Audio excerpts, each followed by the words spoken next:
Okay. Okay.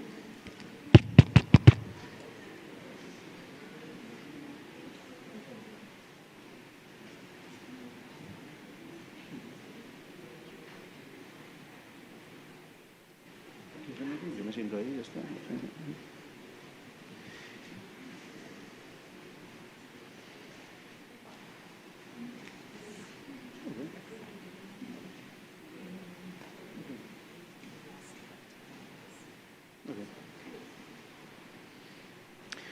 Okay, I think we can start.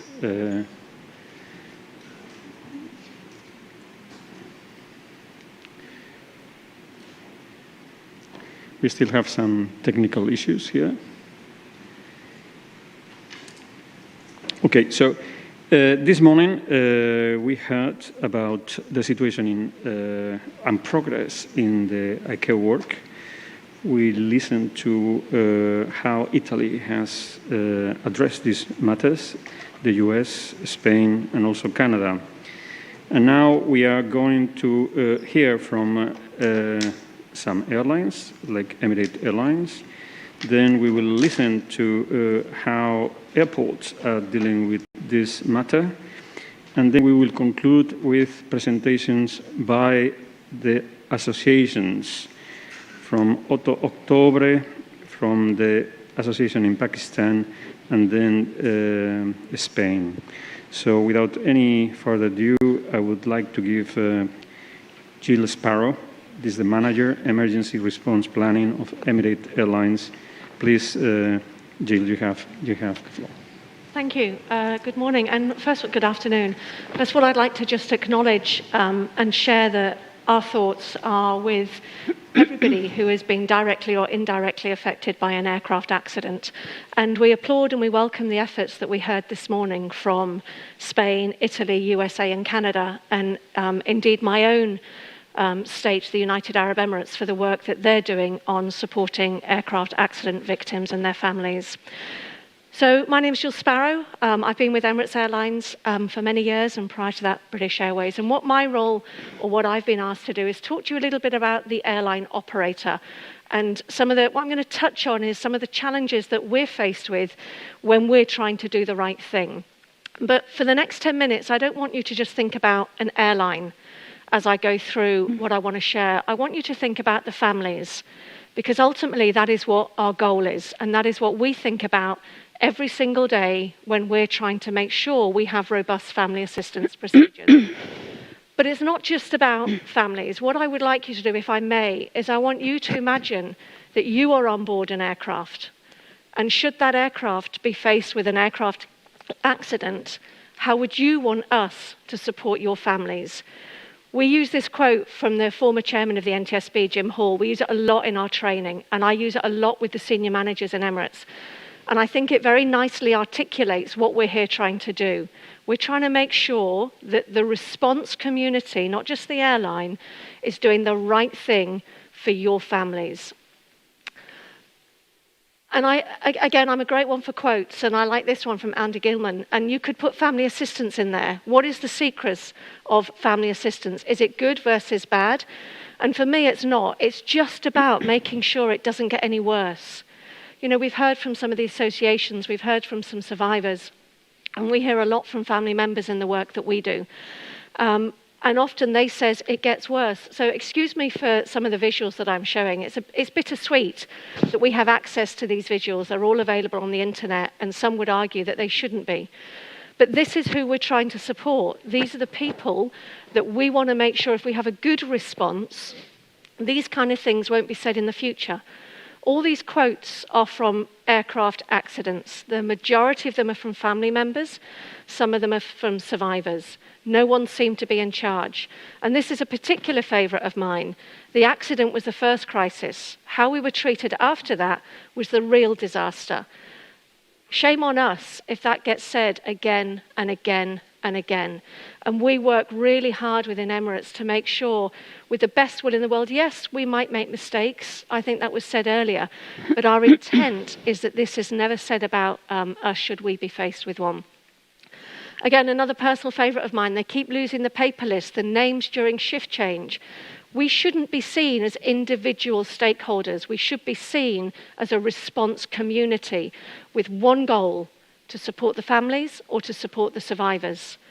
Have some consideration for our pain and suffering. There was infighting between forensic teams in delaying identification. I lost both my parents in this ordeal, inexcusable, callous, insensitive, and incompetent.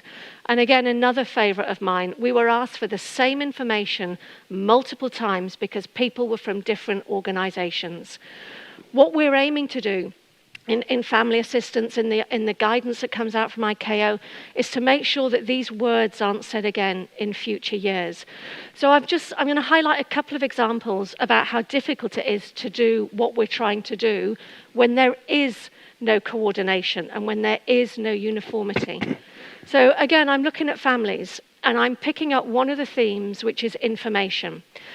And as a family member, imagine your families are now in the system because you've been involved in an aircraft accident. What will your families have to do? They need to provide information to the airline, the airport, the police, an NGO, the health authority, part of the investigation potentially, government agencies. How tedious would it be for them to provide the same information to each one of those stakeholders? But we see that in some exercises we do around the world. Emirates is a global airline. We fly to over 160 airports if I consider our passenger and our freighter destinations. I welcome where we've got coordinated efforts at airports and within family assistance, but where we don't see that coordination, we are indeed, even in the exercises, going through these scenarios. Now, as a family member, they also need to receive information. And where are they receiving that information from? The airline. It is our responsibility to give notification to the families that their loved one was on board. But if we don't know where the families are, it's very difficult to do that. If we're working with an airport that won't release that information to us, it's very difficult for us to give that notification. They will receive information from the police, from NGOs, from health authorities, from the investigation. My personal favourite that does get me quite frustrated, and we understand this because of data protection and because of the health system, and when you look at COVID, that's exacerbated it. But if we've got survivors in hospitals, I am often told, Jill, we will not tell you your airline passengers that are in the hospital. Challenge I've got is I've got the family member calling our call centre. How on earth can I tell that family member that their loved one is in a hospital in a various country? Very difficult, even if the airline wants to do the right thing. They also need to understand information. As a family member, they will want to know about the investigation. We've already heard about that. Did they even know what disaster victim identification was before their loved one was involved in an accident? Probably not. They'll need to understand, what does the forensic team do? Which forensic organisation is taking the lead? Repatriation gets more challenging in an aircraft accident. Personal effects, some states may not understand the importance of personal effects. And we've seen examples in previous accidents where they've all been removed prior to being handing over to the airline. Again, very difficult for an airline to do the right thing if we don't have that coordination and that understanding. We've heard earlier this morning about entry into a country. Incredibly important, not just for the family members, but for the airline's own team in order to support that process. So that's what the families are going through. They provide it, they receive it, and they need to understand it. But put yourself in your family's shoes. How on earth do they cope with all that if there's so many different agencies trying to get a piece of them? From the responding community, and I use those words, we should not be seen as individual organisations. How do we share information when we are so heavily governed by data protection in today's world? The classic one, doesn't everybody love the manifest? And in the ICAO guidance, in the ICAO manual, ICAO acknowledges how difficult it will be for an airline to, do you do speed or do you do accuracy? They recommend accuracy. That's really difficult when you've got everybody breathing down your neck saying, I want it and I want it now. Who does the airline give it to? Without that clear understanding, It's very difficult. It should be used for victim accounting, but who's responsible for victim accounting? It's very difficult for the airline to understand that if it hasn't been articulated. This is where all the information is coming through from. You've got survivors at airports and hospitals. You've got the airline call centre. You may have a state call centre. You've got families at the affected airport. Don't forget there will be some non-travelling families. There will be families at another airport that the contracting or the affected state isn't even talking to. And then you've got families going to the Family Assistance Centre. So my message really is that we do need a coordinated family assistance. The airline is often guided under IOSA or under their SMS system. An airport is often guided by their airport emergency plan. But once you start moving to that off-airport scenario, there is often very little guidance given. And as I said, even if the airline wants to do the right thing, sometimes it's hard to do that. If we get it wrong, who suffers? Ultimately, who suffers? And I would say it's the families that suffer. And I believe this was said earlier, and this is something I fundamentally believe. It's not a project. People will often say to me, Jill, when's your deadline? And my response is, when are we crashing? It really must be part of our DNA, part of our culture, and not just the airline's culture. It's got to be part of a state culture, a community culture. And culture is the way we think, act, and interact. Thank you very much.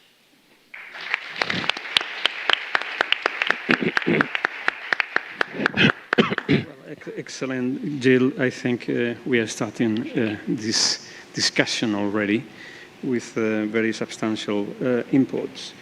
So now we are going to move towards an airport perspective, and this is coming from Spanish airports.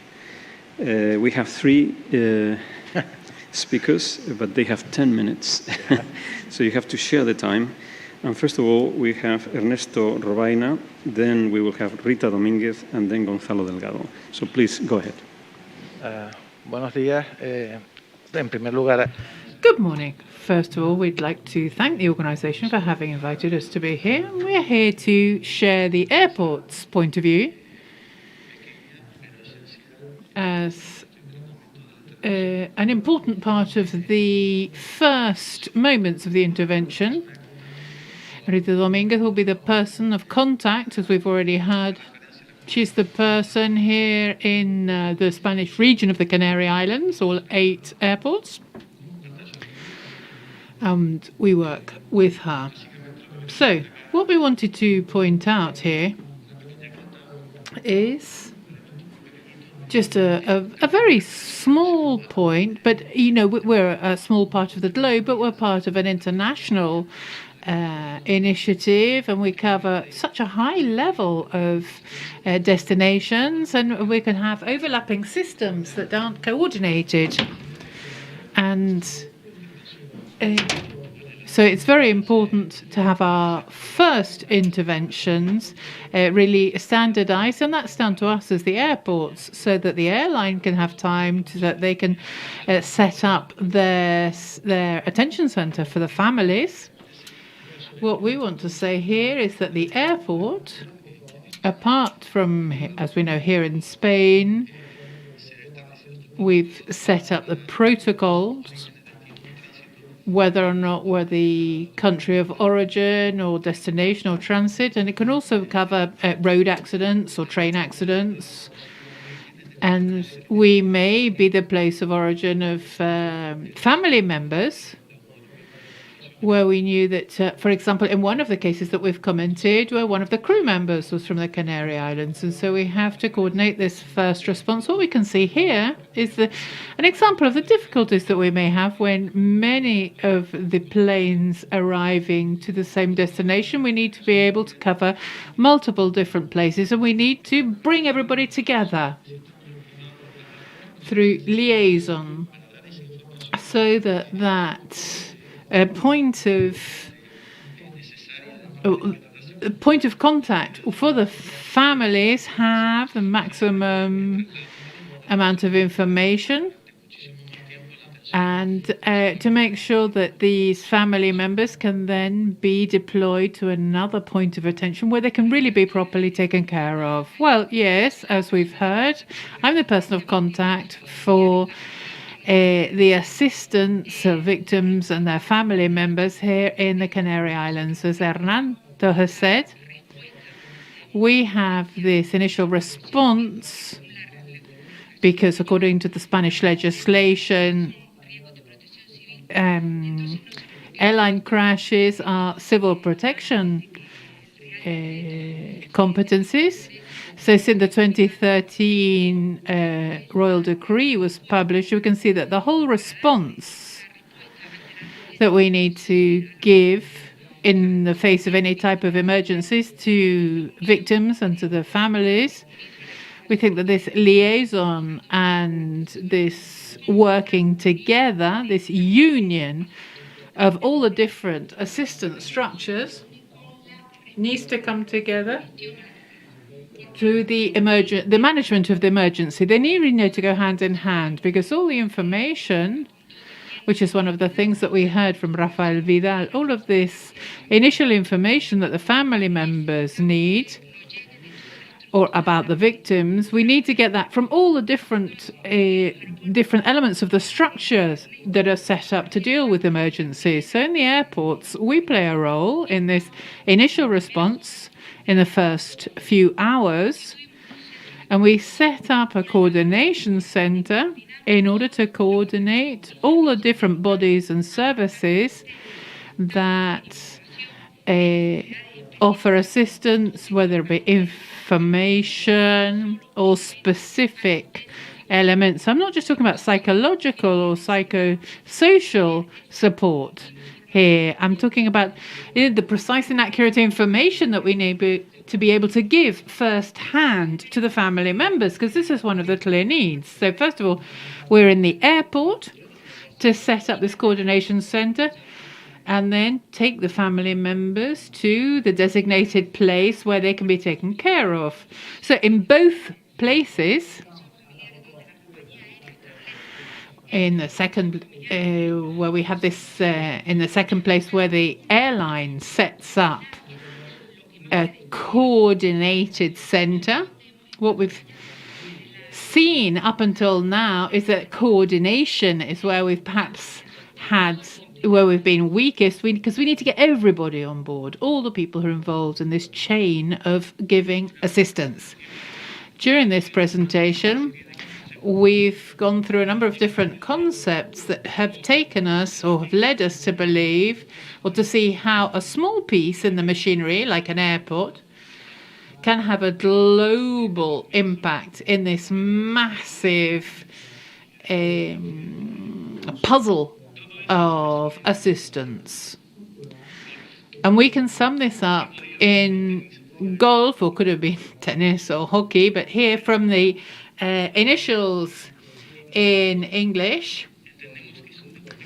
But we think that golf has a degree of complexity. Me as a golf player, as many of you are as well.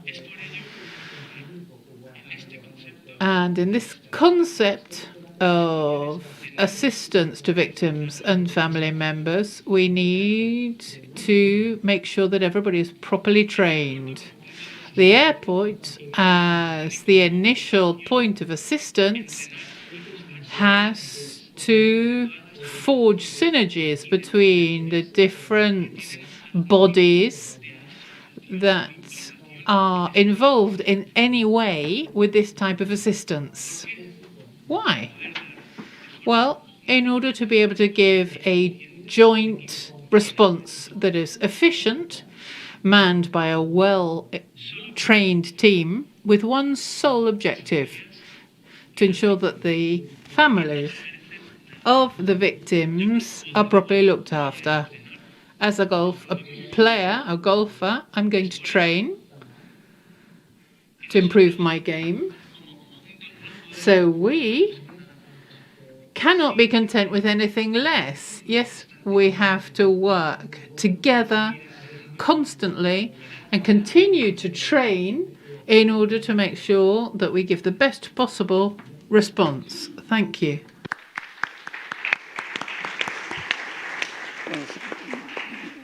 Thank you very much to the three of you, and thank you for that perspective.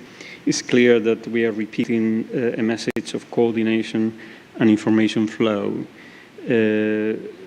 Coordination that goes beyond coordination, but there has to be a hierarchy of actions. It is not just talking one to another. And this is a challenge that probably we can discuss later.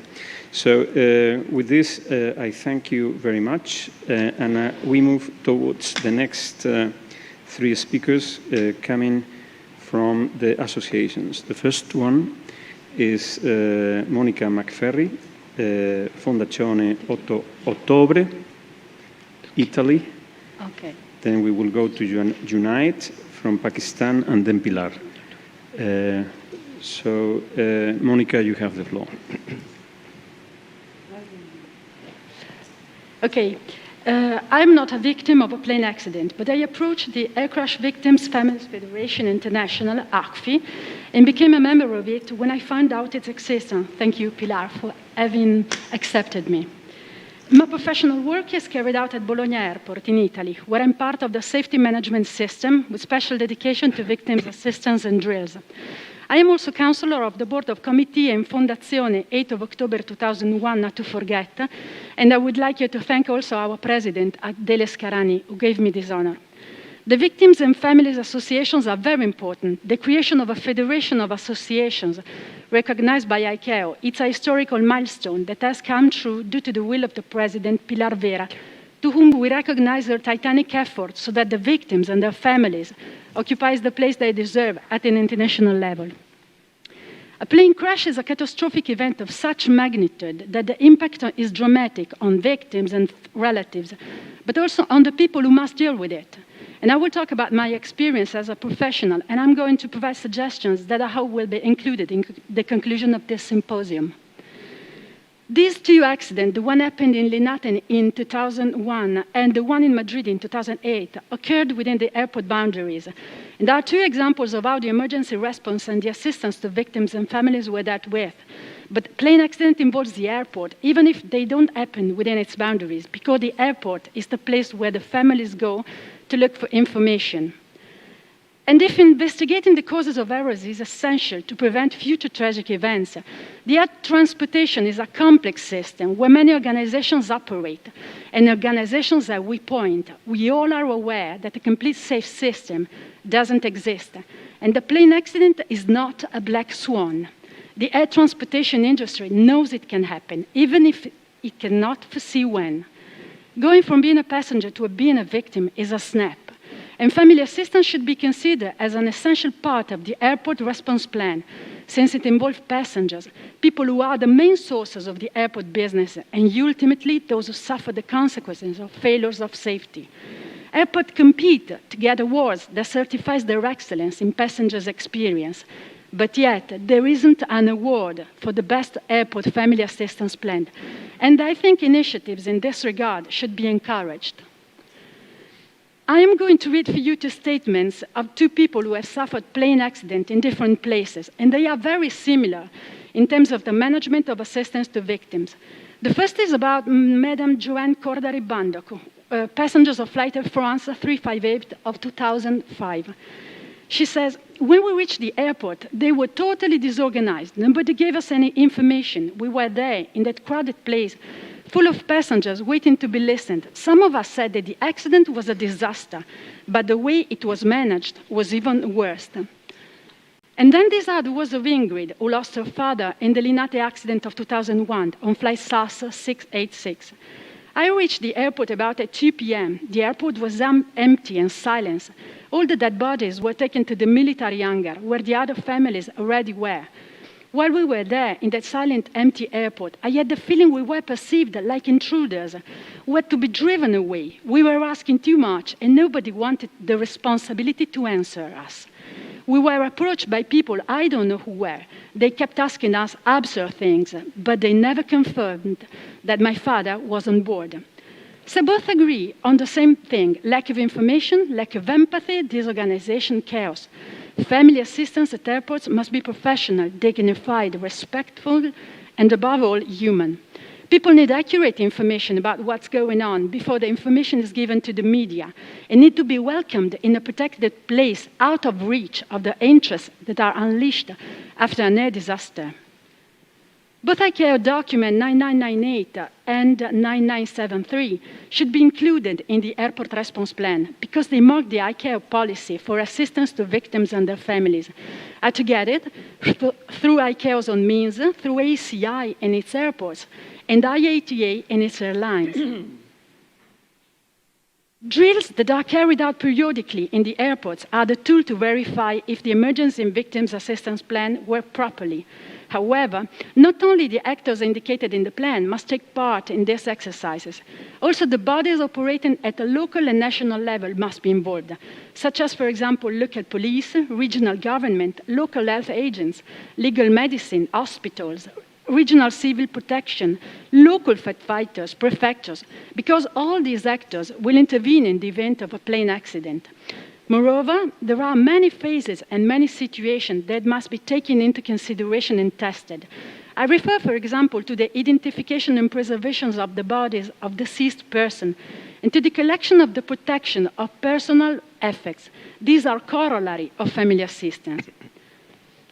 To make drills a tool to improve the airport response and family plans, it is important to introduce, among others, two key performance indicators: the number of preventable deaths and the adequacy of the communication plan. The number of preventable deaths is a complex indicator and depends not only on the capacity of the health component to perform as a correct triage, but also expresses the mastery of emergency procedures by all the operators involved in rescue operations. That is, knowing the routes to get to the point without wasting time, to set up a correct triage zone, to make correct use of the advanced medical post to stabilize injured passengers. And the second, the adequacy of the communication plan, can be evaluated through the predisposition of specific questionnaires that will be substituted to the simulant actors playing the role of victims and families. And the score achieved will result in an important indicator on both truth and the humanity of the communication process. When playing a tabletop, the respect of the timeline crisis communication template will substitute interviews, and the airport should have a timeline crisis communication template. For my conclusion, I will suggest some points to be picked up in the conclusion of this symposium. The airports have to implement training for their staff about emergency and victims assistance plans. And at a global level, also state administrations have to, for the territorial agencies that will assume the management of the airport emergencies. 2, implementation of emergency plans at airports shall be based on ICAO Doc 9998 and 9973. 3, airports should promote workshops and seminars in order to increase the safety culture and the familiarization with the concepts of family assistance. 4, airports have to implement an information plan that is effective and truthful. 5, industry and government have to support the Victims Association and the International Federation because their work is intended for the benefit of the society that uses the aircraft as a means of transport. And this commitment is in the memory of their lost loved ones. 6, the investigation system has to be rigorous and independent because that is the only way to prevent the causes of accident. My presentation stops here. Any action aimed at considering family assistance as one more element within the civil aviation will benefit us all, professional authorities, because any of us, when traveling as passenger, can be a victim, and it is unethical to have the chance to improve the emergency systems and not do it. Thank you.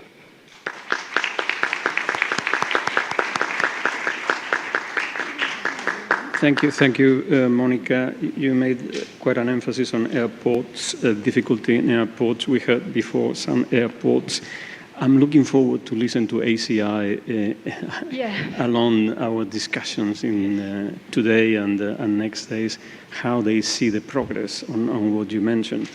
And also you have touched upon other issues like in accident investigation that we will touch along our symposium. So thank you very much. Now, Junaid, you have the floor. Thank you, Victor.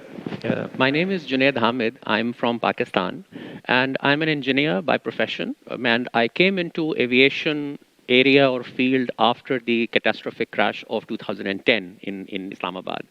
My family was severely affected by that, and but since that time, what we felt, what we saw is what is being depicted here, is what is being shown by all the other speakers as well, that it appears that the problem is all global. The problem persists everywhere. However, having said that, our president earlier said, earlier in the day, said that one crash is too many. How would you say when there are 8 crashes in 17 years? This is what my country is facing at the moment. I feel sad by telling this. I feel very bad, in fact, by even uttering this word, that we have not learned. We have not learned any lesson from any crash whatsoever. And these are the timelines of the crashes that are having, that we had in our country. Starting from 2003, then in 2006, then in 2010, then in 2010 again, 2010 again, then 2012, 16, and then 20. All of these crashes had taken severe toll on general people, just like us. As Jill said, that basically the blame basically goes on to the operator. The blame basically goes on to the authorities, the civil aviation. But we have to learn from it.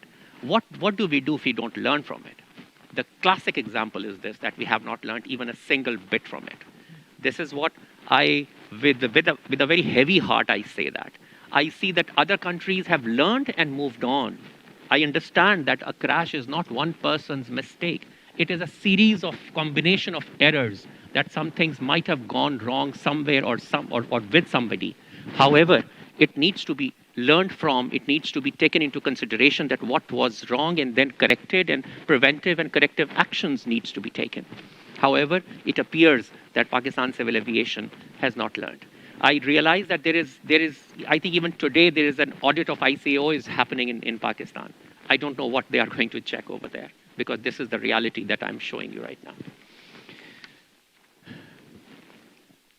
In the aftermath of a crash, after the Air Blue crash of 2010, that was where the association was first actually erected, and subsequent crashes of Bhoja Air in 2012, PIA flight PK661 in 2018, and PK83032 20. These were the major commercial liner air crashes, major ones.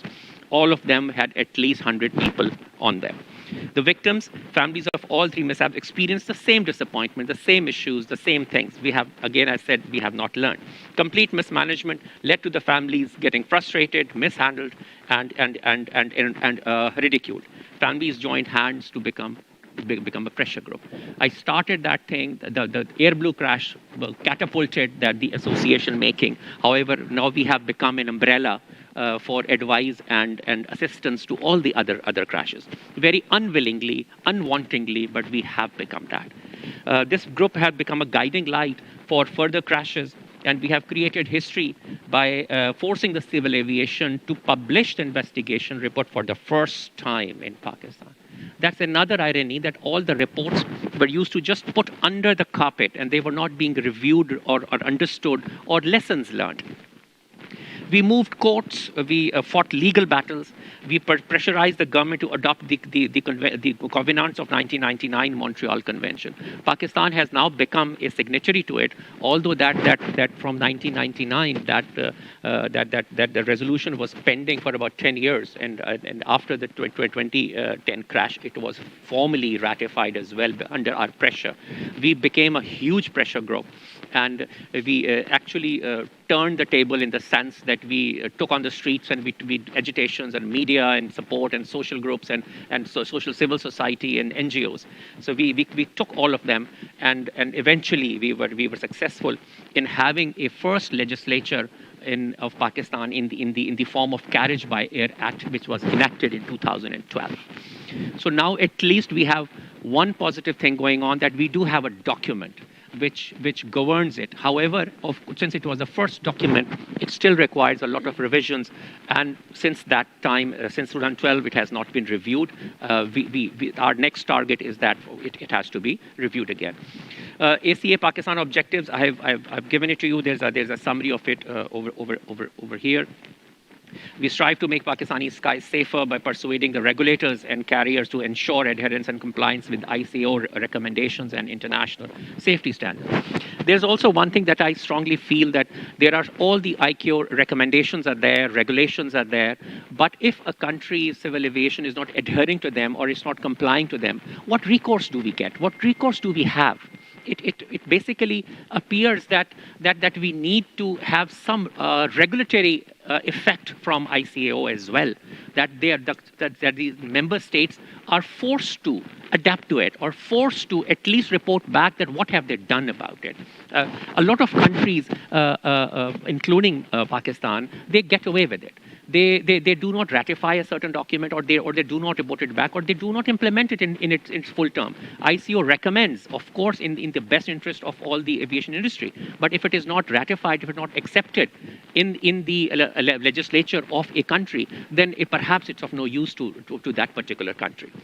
ACV FFI aims, Pilar will also explain to them very, very fully that we have inefficiencies of the authorities, indifference of airlines, and the unresponsiveness of the air industry, and the greed of insurance companies. That is also one of a very major point that we want to raise, is the indifference of the insurance companies. In all the crashes that I've experienced and I've seen and I've studied and I've reviewed and I've assisted in, the main one thing has also risen, is that the indifference of the insurance companies, and perhaps the intention of the insurance companies not to pay. I can understand it's their business. However, the value of a human life is far more than you. And the regulators, airlines, I see in all of these 6-7 crashes that have happened, they have sided with the insurance people, because they have not been very, very open in information giving, or they have not been very open in assisting the families. In fact, it appears in all the cases, on all the petitions that we have done. In fact, we have met with governors, we have met with primes, with ministers, and everybody. Every time we have seen the same thing, that the insurance company blames the airliner puts the blame on the insurance. There is no coherent movement. There is no coherent geometry within them, and they basically put the blame on the other. The loser becomes the family, and the regulator is just there sitting, not putting his foot down. Either perhaps it is a collusion with them, or perhaps it is the competency is not there, or the intent is not there, perhaps, because the regulator, who is supposed to be the monitor of all of these activities, is completely seen invisible. This is another, the timeline of events in any crash which we have happened, is that no disaster management is seen. There is a lack of SOP that we see. There is no standard operating procedure of what needs to be done, how to be done, who is to be done, who is responsible.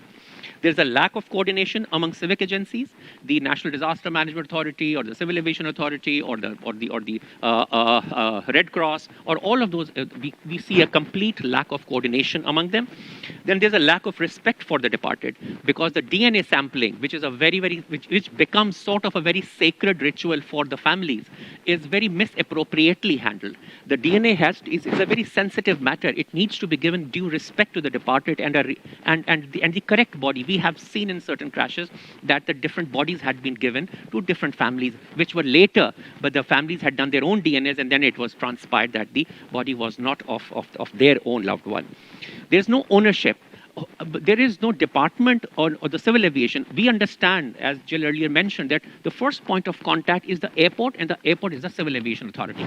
They have to take on the responsibility. They cannot shy it off, whether it's a crash inside the boundary of the airport or outside somewhere, wherever, but civil aviation is there's a tedious legal process. There's the insurance company's reluctance. There's a difference between the first-year liability and the fault-based liability. That insurance companies generally get away with by giving the statutory amount that the government has placed. They just give that. They do not give that amount which actually the airliner has insured every person with. They do not disclose those documents. And the regulatory body is not forcing them to disclose those documents. So they get away with only the statutory amount which the government has mentioned. But that is a first tier liability. The fault-based liability comes once the fault has been ascertained or identified.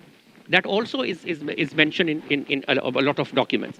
There's a distinction, right? Regulatory framework, which is the Carriage by Air Act that has been enacted. It needs to be mandatorily reviewed and revised every 3 years. We have necessary legislation should be introduced to recognize families' association as stakeholder in future policy matters. The protection of the family's right must be prioritized as prescribed by ICO documents, and necessary legislation should be introduced. Insurance companies should be made liable to pay fault-based liability and the first-tier liability as per the Montreal Convention and background of individual victims.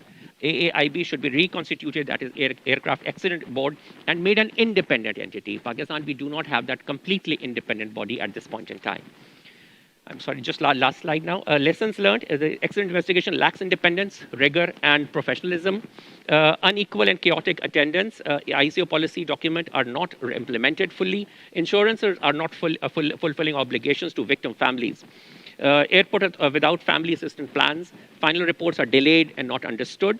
Institutions have no training to assist victim families and the post-crisis. Sometimes states do not support victim families in front of the public and private institutions. Next steps, become aware of our objectives. We have shown our interest in the common good, learn from family assistance applied in our disasters, taking into account our voices, and support our activity in international forums because it's another way to improve security. Thank you very much.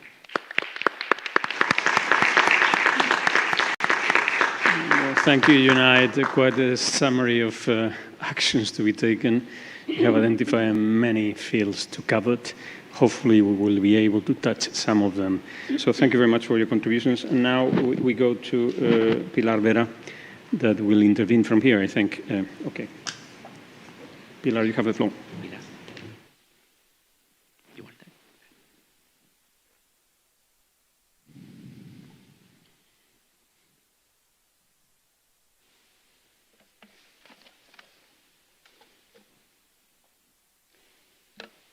Hola. Hi, hello. Should I speak here? Yes, thank you. So, ladies and gentlemen, yes.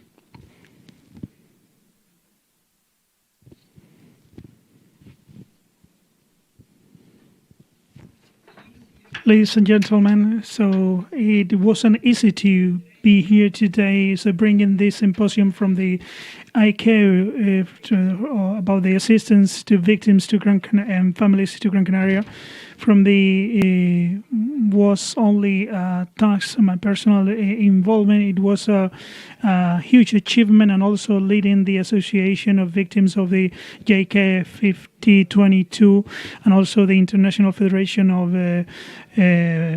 Victims of Air Crashes and their families. I would like to thank the authorities of Gran Canaria, the ICAO, for the authorities in Gran Canaria for the empathy, and especially the President of the Government of the Canary Islands, and also the Department of Transportation, and also the previous Ministry of Transport, and in the previous ICAO Assembly.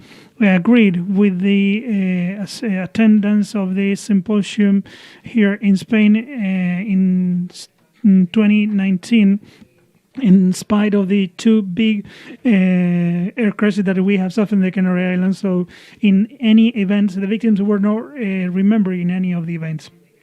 So today I am from the Canary Islands. I hope you have a pleasant stay and good work in this symposium.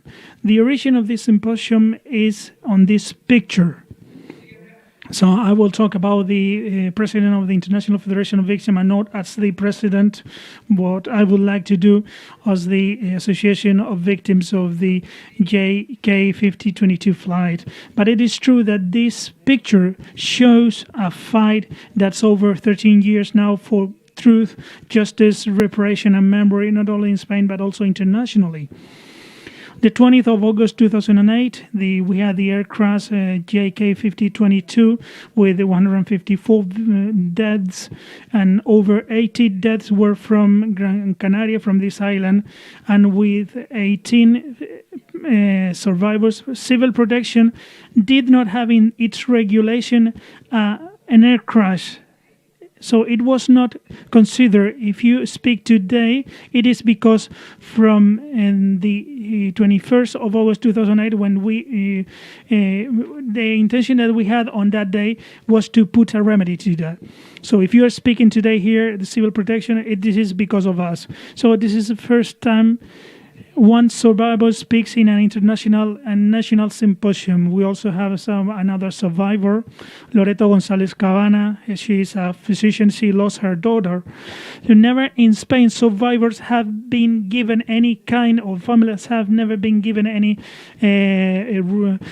principal role in the public sphere. In fact, I also have to say, so many of the proposals that have been suggested here from Spain, so I didn't know many of those proposals. So on that day, on the 20th of August, without deciding it, so we started a fight that is now 13 years of age. It is difficult to understand the complexity of choosing whether facing the personal tragedy and the look for the seeking the good, the common good. For the Canary Islands, we need planes, so we cannot ignore the failures or the errors in the system that cause the most serious catastrophe in Spain for the last 10 years, which was the fourth air crash with the highest number of victims in the history of Spain. And it was the 29th position in Spain. So leading a victims association is very difficult, but leading an international federation of victims, this is an absolute ordeal. So today, this is a reality in spite of the silence that many times we are subject to by the authorities of Spain. So we have some milestones. I want you to listen very well. We have some milestones for the fights for the assistance to victims internationally and their families. From 2010 up to this date, this was a leap in the fight for the assistance to victims. In 2001, the General Secretariat of the ICAO published the Resolution A38-1. It was born by the European Union. It was born in Tallinn. The history in the ICAO, it was the first time in history that they faced the assistance to victims and families. So 16 years later, we promoted with the CIA a new meeting that Spain organized in Malaga. This was a very simple event with no results, with no outcomes. So I hope that this will not happen with this symposium. So we have the hope to have new progress and new advances, because this is our intention. So in 2016, from 2009, 2010, so we went to Europe, to the European Parliament. We achieved that the French speaker of the regulation could include 3 topics that we thought essential for the system of victims.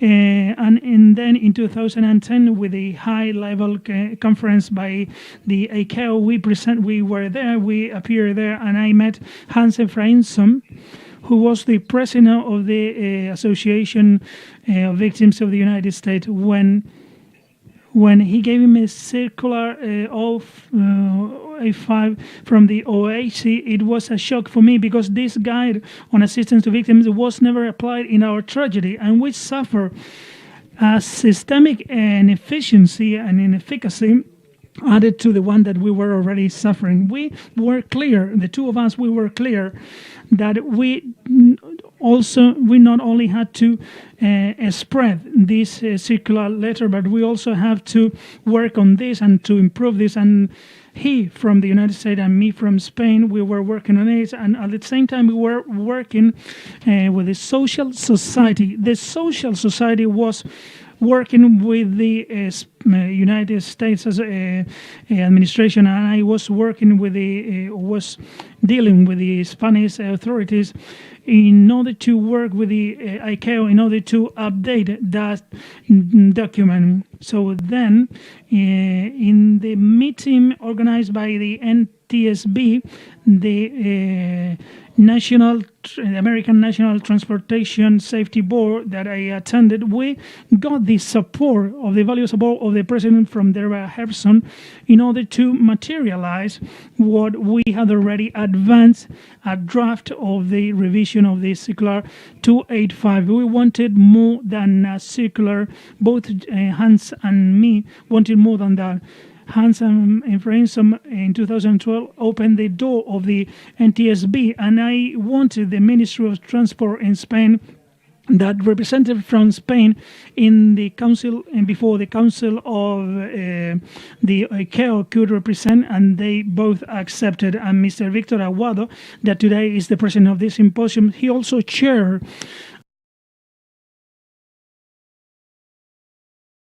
a working group comprising different international organizations and the victims represented by Hans and myself. In a record time, we agreed on everything, and we took this to the ICAO Council, and I also attended, being the first time in the history that a representative of the victims could attend one of the sessions in order to witness the approval of the document for the Policy on Assistance to Victims 9998 that would be furthermore endorsed by the 38th General Assembly. From the very beginning, we wanted that the circular revision could include amendments to one of the annexes to the ICAO. Otherwise, it could happen the same that occurred with the tragedy in JK 5022 in Madrid that was unknown. Those that had to deal with that emergence before, during, and after, so they should have known this, and this should be included in the policy 993 by the state, and it was implemented in the Annex 9. It was in the recommended practice. Also, in the 38th Assembly of the ICAO, he was present that his final was soon because he was 91 years of age, and he asked me to replace him. So even though I didn't want, he was in tears. So I promised him. Hans died a couple of weeks later. I cannot speak English, so I couldn't speak English by that moment, and that made my task very difficult. Victor Aguado was Nancy Graham with us here today. She was the director of the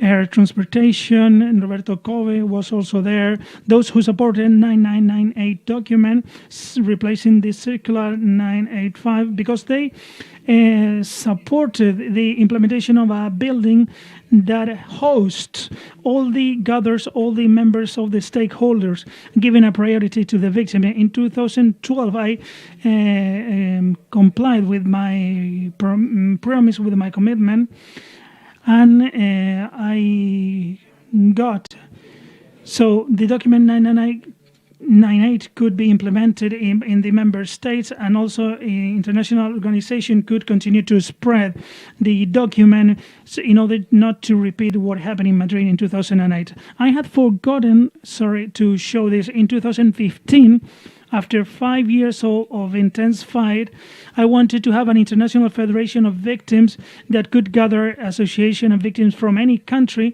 In these international meetings that I was attended, I always met victims from many in many countries in the world that we all are the same in common.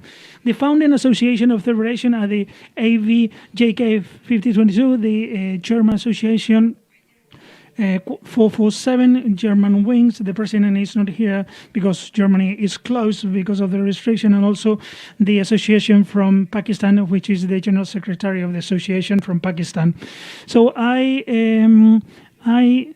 This federation, I went to Montreal to explain this federation to Mr. Liu and the members of the council, and to request for the support. And through the creation in 1954 of the ICAO, states had not paid attention to the consequences of the air crashes, the victims and the families. So it was a miracle that a couple of people, just a group of people, only with their will, they wanted to work for the safety and for the common good, and that was the intention of the ACVI that has joined, that other organizations and states and entities have joined. So this organization was recognized by the ICAO since 2016. So I call all the attendees to reflect on the importance to assist this, to support this federation. If you do this, this will be more complicated to talk to the families affected. And this will be helpful when we can ask for some support. In 2017, the Victim Association do not receive any support from the stakeholders involved in the tragedies. So the Air Operators Authority, probably with no premeditation, they always want to hide this under the carpet. So that's why most associations disappear when the investigation procedures finish. So the affected Association of Victims of the JK 5022, we still have some investigation, official investigation in our parliaments, and some court actions open, and they continue to say that it was a systemic failure. Why are we sentenced for the rights of the victims? So I hope that this unequal fight can be over soon. And I want empathy to prevail over the material things.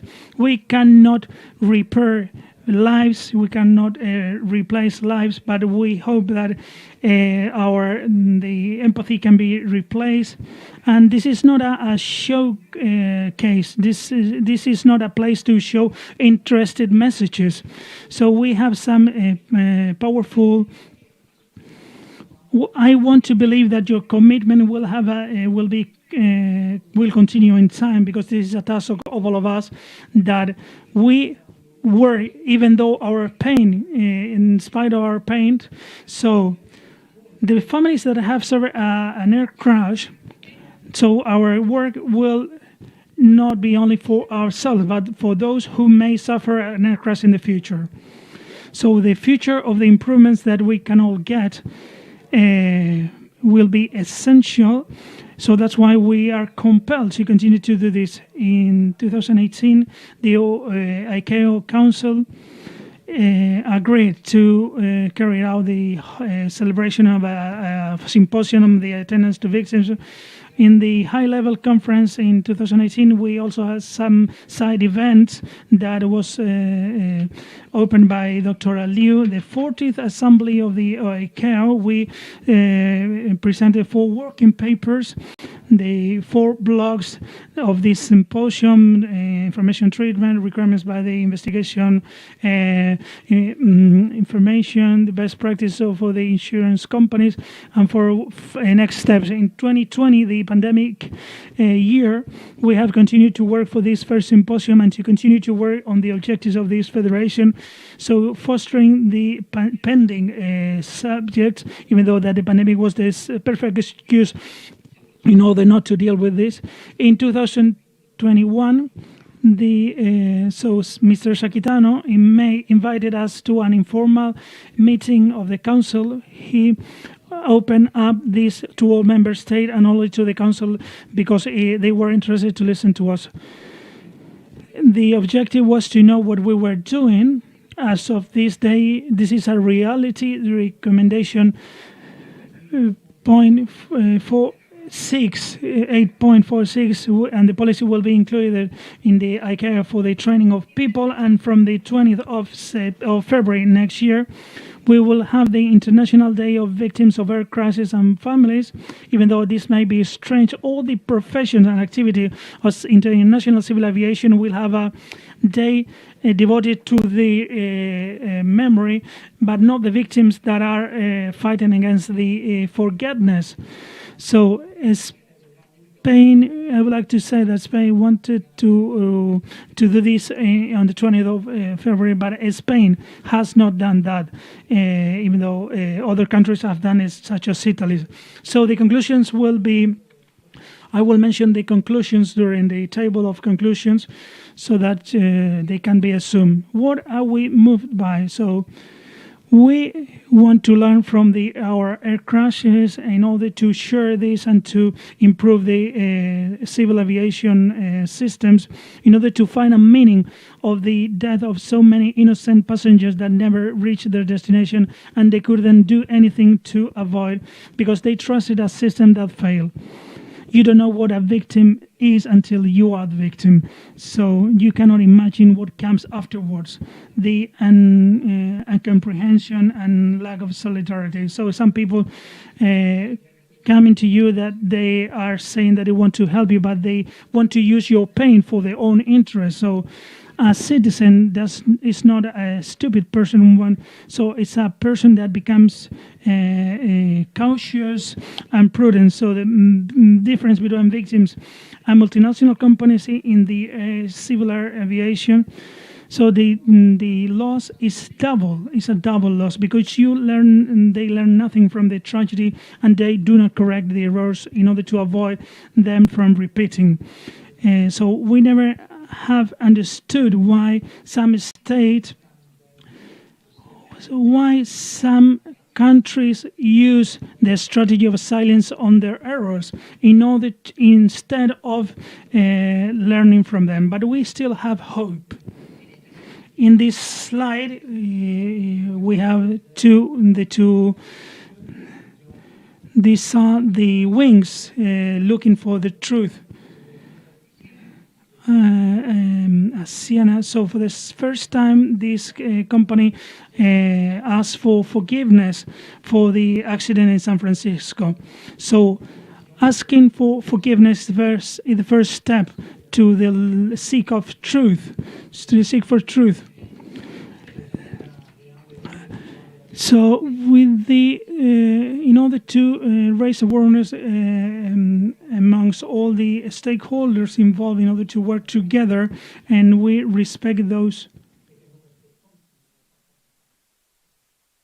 Sorry, I missed a slide. There's saying, an African saying, so do it now, sometimes meaning sometimes later means never. So I called you all because air crashes do not wait.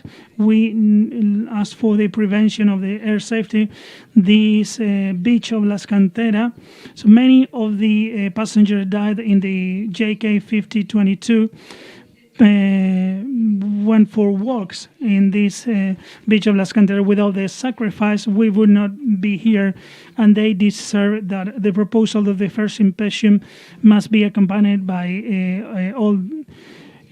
So all the victims are in our heart. I'm sorry for being so long with my speech.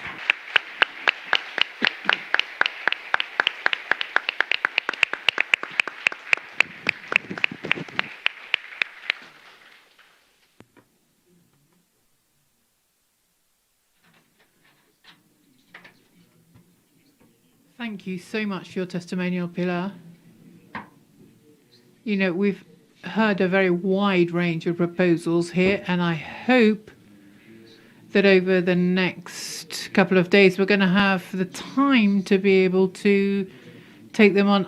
I don't know if we've got time now for some questions. Does anybody have a question before we go off for lunch, which is coming up right now? If there are no questions here, but please do, if you're interested in asking a question, please raise your hand.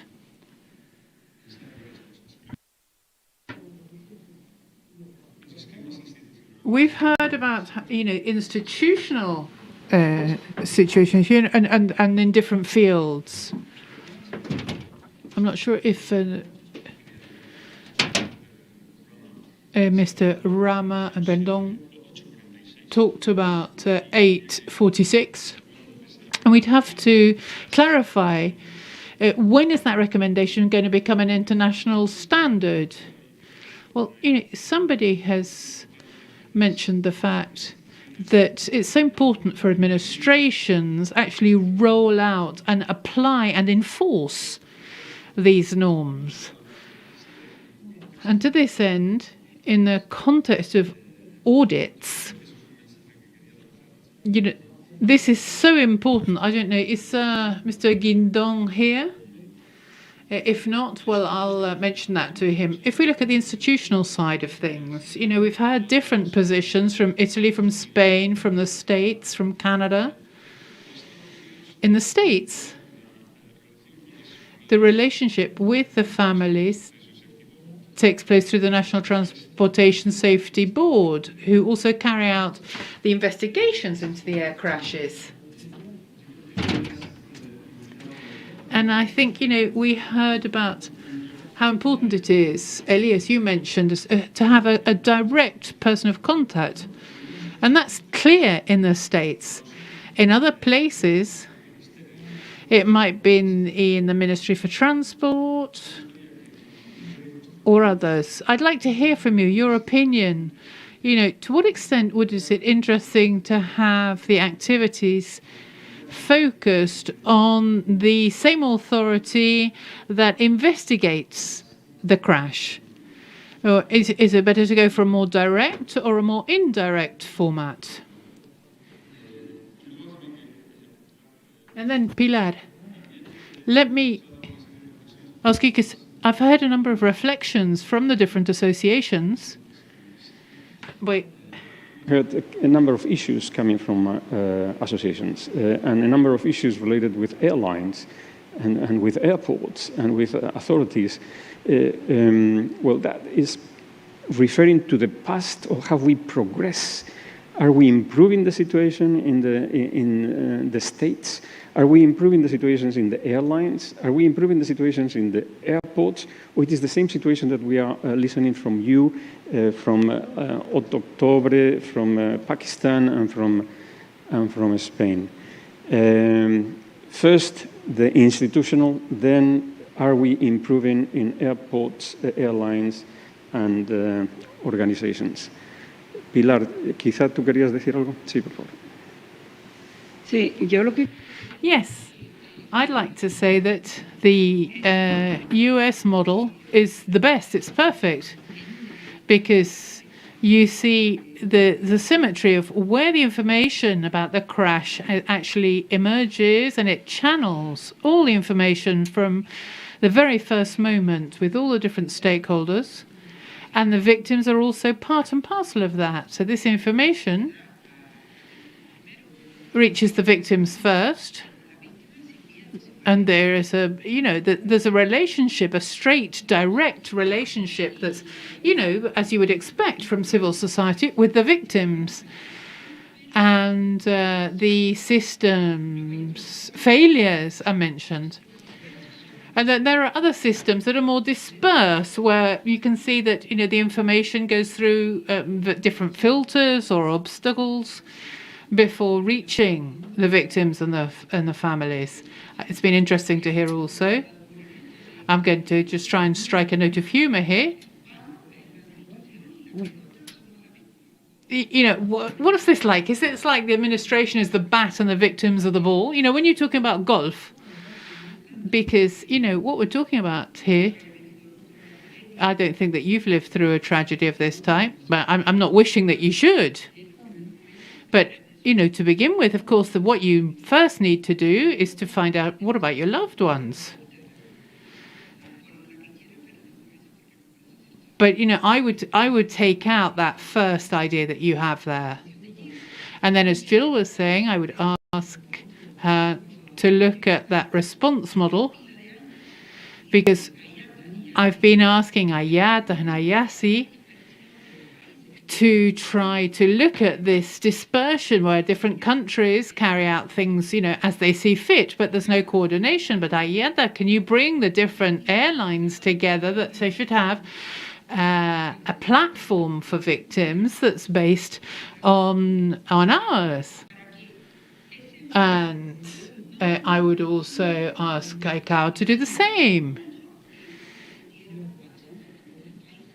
And it could cover the 193 countries, because the International Federation is born is because each of the different victims association in their different countries are dealing with the different models that have been proposed by each of the different countries.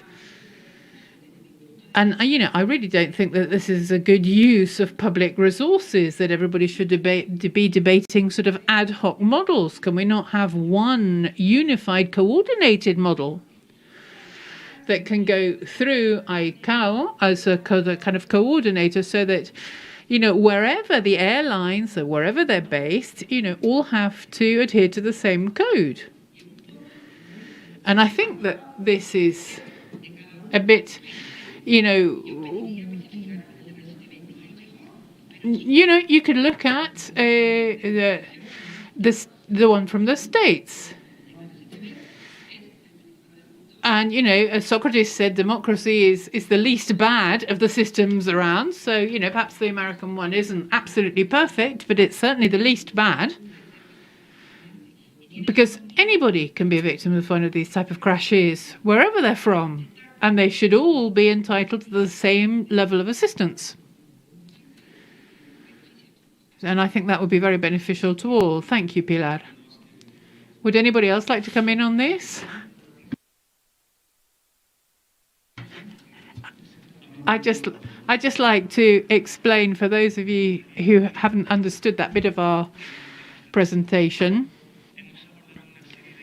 We talked about a number of concepts that explain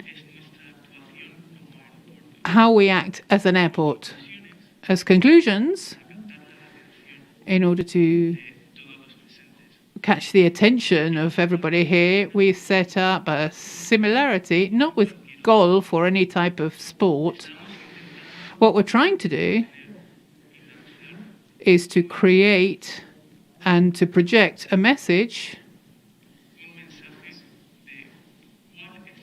about what is the conclusion that we have reached, which is to train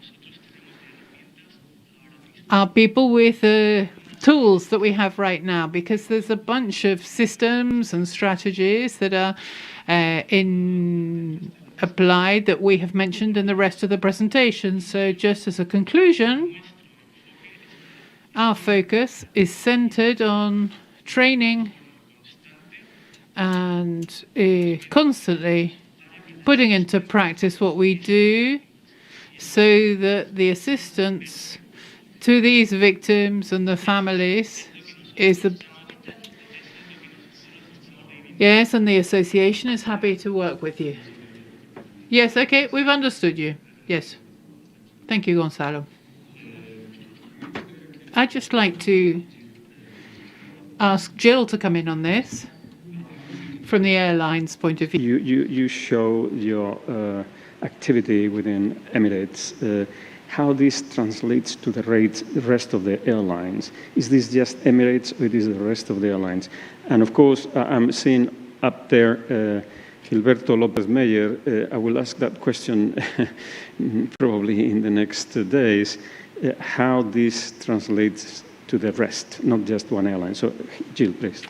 Yeah, I actually think that's quite a difficult question. I think what helps an airline is consistency. And I echo your words that an ideal world would be, all airports working to the same model, which then supports airlines. I think it's, if I can be bold, it's easier for an airline when there is transparency on what we're expected to do. So I do echo in that the US model has been around a very long time. What we value out of that model is their engagement with the airlines. So it's very clear. I know exactly what my responsibilities are for an aircraft accident on US soil. Do I have the same clarity in other parts of the world? No, I don't. And then when you look at it from an airline perspective, I'm the subject matter expert in emergency response and family assistance, but I sit in Dubai. So I have to rely on 160 airport managers to understand what I know. And then add in the complexities of different models and different requirements. You're setting yourself up to fail. So it's where airports come in. And just to throw in another curved ball, if I may, in today's world, we're now more and more reliant on ground handling agents. Therefore, I'm regulated or I'm legislated, but often a ground handling agent isn't. Yet they're the people that are at the airport doing that initial response, and that therein gives another challenge. So how do other airlines do it?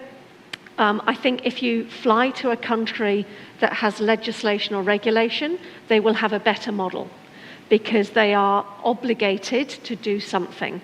And I don't want to speak unfairly on behalf of other airlines because it is difficult. You know, in a cash-conscious world, it is difficult. I would, however, argue that it's not impossible because there are organisations, and we've got some in the room today, but there are organisations that will do this on behalf of the airline for a period of time. You know, there are third party, and your manual makes reference to them. There are third parties who will come in and support the airline. So it is not impossible. And a lot of people say to me, but Jill, that's easy for you. You're Emirates, you're big, you know. But it's possible for every airline. My last comment on this is that IATA have just re-established, literally 2 days ago, the Emergency Planning Task Force that sadly did get shut down a couple of years ago, but that has been re-established. It will be back online, and we welcome involvement and interaction, particularly with ACI, particularly with something that we've not done. I've been involved with the IATA task force since 2008, and we've seldom had associations come and talk to us. We've seldom had that input, and that's one big takeaway that I've taken from this. I think as an airline, we need to work more closely with associations. It's certainly something we don't do at Emirates at the moment, and I intend to rectify that. So we would welcome, as an IATA task force, more and more engagement with bodies. Excellent. Well, thank you very much, Jill. I think this is very hopeful that something is going on in that terrain. Of course, we will come back to this issue in different sessions. You have touched upon of course, the organization vis-à-vis the chaos. I mean, again, coordination is not enough. There has to be a hierarchy of decision making, and of course, we can come back to this issue. You have touched upon accident investigation authorities. Of course, this is not the panel to deal with it. We will have a specific panel. I think it's tomorrow. We will discuss these issues. Fundamental. And then the flow of information. The flow of information, Jill, you identified, you have identified, everybody has identified, and the flow of information that comes from the families to the constellation of organizations, and then the information that gets the families from another constellation of organizations. And that will probably come in a future panel. For this, I think, unless you have, yeah, please. I'd like to add a thing. You said the information, and I agree, of course, with this, should be given by the investigation system, okay, organization. But there is a lack of time, 12 hours at least, where the investigation is going on, but the information kept from those who are working on site the accident. I don't think the airport is very important in this point because they are those who are collecting before the investigation process goes on, or I mean, is parallel. So I think that to the families, also information during these hours should be given. And I don't think the airport can be not put his face on it. It's very important because it is the place where all the things are going on. So, for example, in Italy, we have decided, thanks to the Circular 05, that a group of people made of the authority, airport, and also the airlines should go to speak to families, but also to victims, in order to tell them what's going on. And this is very important also because people do not know really what's going on. They do not know the airport and all the procedures. So I think it is an important point to focus on before the investigation starts to give other information about it. Yeah, okay, thank you very much. So there is a timing, there's different slots of time, That's and right, the progress of these events will require different interactions, and that's clear that everyone has a role. Any question that someone may like to raise? I have many, but we have lunch in front of us. So thank you very much to all of you. Thank you for... Thank you.